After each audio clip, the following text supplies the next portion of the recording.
Hello বন্ধুরা, তো কালকের ভিডিওটা আজকে আমি শেয়ার করব। তো কালকে আমরা গিয়েছিলাম আমার শ্বশুরবাড়ি। এতদিনে তোমরা অনেকেই জেনে গেছো আমার ত্রিপুরাতে আমার বাবার বাড়ি শ্বশুরবাড়ি দুটাই। তো অনেক দিন পর চললাম শ্বশুরবাড়িতে, পাশেই কালী মন্দির, আমাদের বাড়ি পেরিয়ে মন্দিরে প্রণাম করে চললাম চলতে চলতে আমাদের যে অটো ড্রাইভার উনি হয়েছেন আমাদের পাশের বাড়িরই একজন ভাই। তো ওনার সাথে চলতে আমাদের ছোট্ট ত্রিপুরা চারদিকে শুধু সবুজে ঘেরা। তো ভিডিওটা দেখতে থাকো, খুব ভাল লাগবে। এই গাছগুলো দেখতে পাচ্ছ, ওগুলো হয়েছে শাল গাছ, শাল বাগান এটা। তারপরে দেখো কত সুন্দর সবুজ ধানের ক্ষেত। তারপরে মাঝে মাঝে দেখবে রবারের বাগান, এইগুলো হয়েছে রবারের বাগান। জাতি উপজাতি ভাই বোনেরা আছে, সব মিলিয়ে ত্রিপুরা খুব সুন্দর, একদম সুন্দরী ত্রিপুরা বলতে পারো। চারদিকে শুধু সবুজ আর সবুজ।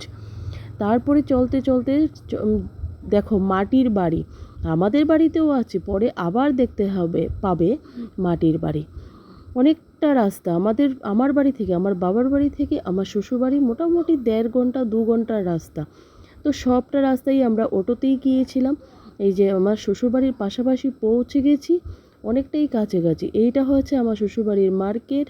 তো মোটামুটি ঠিক আছে, মার্কেটটা এতটা ছোটো নয়, একদম শ্বশুরবাড়ির পাশেই চলে আসলাম। শ্বশুরবাড়ির সামনে হয়েছে থানা, এই থানাতে আমার শ্বশুর চাকরি করতো, তাই চাকরি এখানে শেষ হয়েছে, এখানেই বাড়ি করেছে।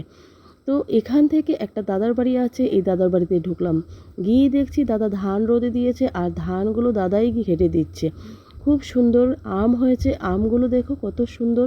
গ্রামের বাড়িতে সব কিছু থাকে, আম কাঁঠাল পুকুর সব কিছু থাকে। তারপরে ওদের বাড়ি থেকে জল টল খেয়ে আমরা চললাম, একটা অফিসের কাজ ছিল সেই অফিসে। অ্যাকচুয়ালি আমার মেয়ের জন্য না কিছু কাগজ করা দরকার ছিল, তার জন্য চলে গেলাম রাজনগর। আমার শ্বশুরবাড়ির জায়গাটার নাম হচ্ছে রাজনগর। তো সেখানে পঞ্চায়েতে, আর এই পঞ্চায়েতের আশেপাশেই হয়েছে স্কুল ব্যাংক সব কিছু। তারপরে আমার বর গেল ব্যাংকে একটু কাজ করতে, সেই জন্য আমি সামনেই দাঁড়িয়েছিলাম। সুন্দর একটা ফুল গাছ দেখতে পেয়ে একটু ফুল গাছটার সঙ্গে একটু ফটো টটো তুলে নিলাম। তারপরে কিছু ভিডিও বানিয়ে নিলাম, আবার চললাম শ্বশুরবাড়িতে। এই দেখো এবার ফাইনালি শ্বশুরবাড়ি ঢুকে পড়লাম। ঢুকতেই আনারস বাগান।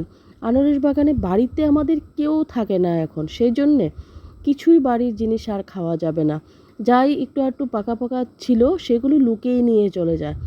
এই যে দেখো পুরো বাড়িটার মধ্যে গাছপালা সব কিছু একদম অন্যরকম হয়ে রয়েছে। বাড়িতে লোক না থাকলে যা হয় আর কি। অ্যাকচুয়ালি আমার শ্বশুর শাশুড়ি অনেক দিন হয়ে গেছে, মারা গেছে, আর আমরা এখন আর যাই না আর কি ওই বাড়িতে। তো সেই জন্য শ্বশুরবাড়ি থেকে দেখাশোনা করে একটু ভাত টাত খেলাম, একজনের বাড়িতে নিমন্ত্রণ ছিল, নিমন্ত্রণ খেয়ে আবার চললাম। তো যাওয়ার সময় আমার বরের এক বন্ধু নিমন্ত্রণ দিয়েছে লিচি খেয়ে যাওয়ার জন্য, ওনার লিচির গার্ডেন আছে। তারপরে লিচি খেতে গেলাম ওনাদের গার্ডেনে, ওইখান থেকে লিচি টিচি খেয়ে এক পাশে লিচু বাগান আর এক পাশে হয়েছে কাজু বাদাম বাগান। ওখানটা পুরো দেখে টেকে আবার বাড়ি চলে আসলাম। পুরো ভিডিওটা কেমন লেগেছে